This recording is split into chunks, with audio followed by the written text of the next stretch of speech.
When I was a kid, I used to think that pork chops and karate chops were the same thing. I thought they were both pork chops. And because my grandmother thought it was cute, and because they were my favorite, she let me keep doing it. Not really a big deal. One day, before I realized fat kids are not designed to climb trees, I fell out of a tree and bruised the right side of my body. I didn't want to tell my grandmother about it because I was scared I'd get in trouble for playing somewhere I shouldn't have been. A few days later, the gym teacher noticed the bruise and I got sent to the principal's office. From there, I was sent to another small room with a really nice lady who asked me all kinds of questions about my life at home. I saw no reason to lie. As far as I was concerned, life was pretty good. I told her whenever I'm sad, my grandmother gives me karate chops.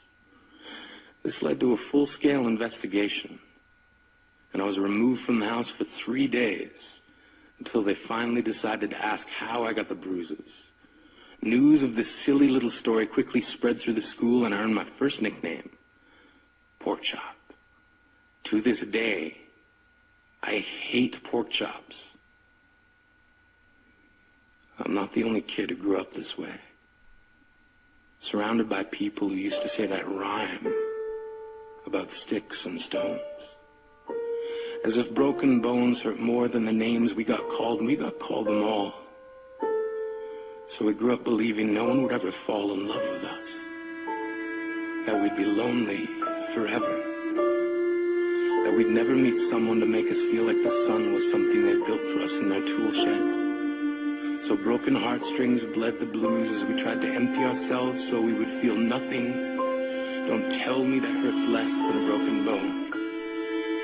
That an ingrown life is something surgeons can cut away, but there's no way for it to metastasize. It does. She was 8 years old. Our first day of grade 3 when she got called ugly. We both got moved to the back of class so we would stop getting bombarded by spitballs. But the school halls were a battleground. We found ourselves outnumbered day after wretched day. We used to stay inside for recess because outside was worse.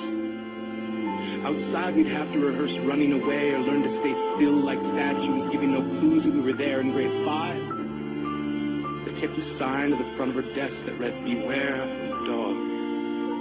To this day, despite a loving husband, she doesn't think she's beautiful because of a birthmark that takes up a little less than half her face.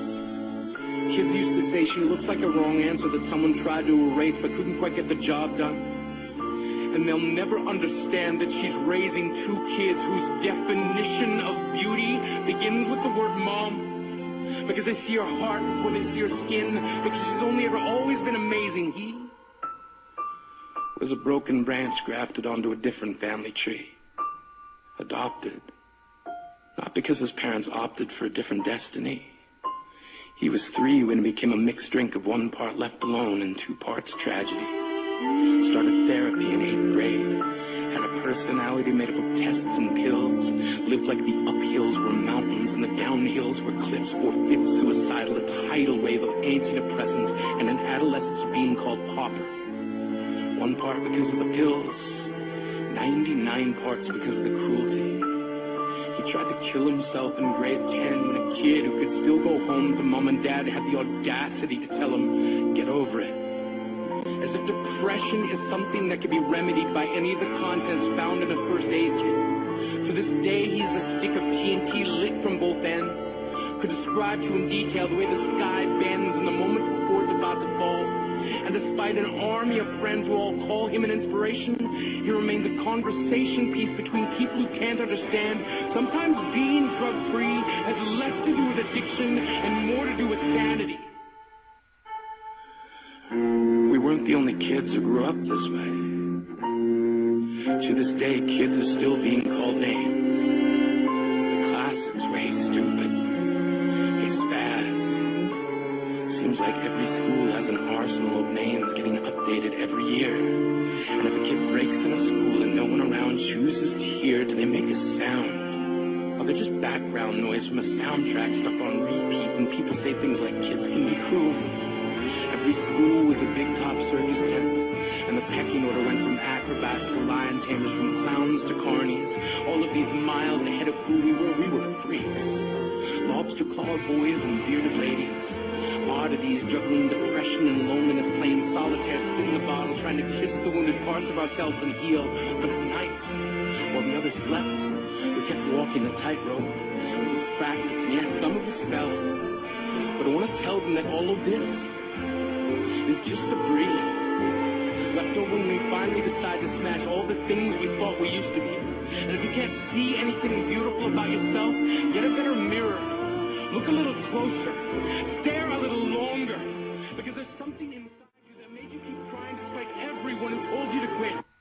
You built a cast around your broken heart and signed it yourself. You signed it. They were wrong. Because maybe you didn't belong to a group or a clique. Maybe they decided to pick you last for basketball or everything. Maybe you used to bring bruises and broken teeth to show and tell but never told. Because how can you hold your ground if everyone around you wants to bury you beneath it? You have to believe that they were wrong. They have to be wrong. Why else would we still be here? We grew up learning to cheer on the underdog because we see ourselves in them. We stem from a root planted in the belief that we are not what we were called. We are not abandoned cars stalled out and sitting empty on some highway. And if in some way we are, don't worry. We only got out to walk and get gas. We are graduating members from the class of we made it. Not the faded echoes of voices crying out names will never hurt me. Of course, they did. But our lives will only ever always continue to be a balancing act that has less to do with pain and more to do with beauty.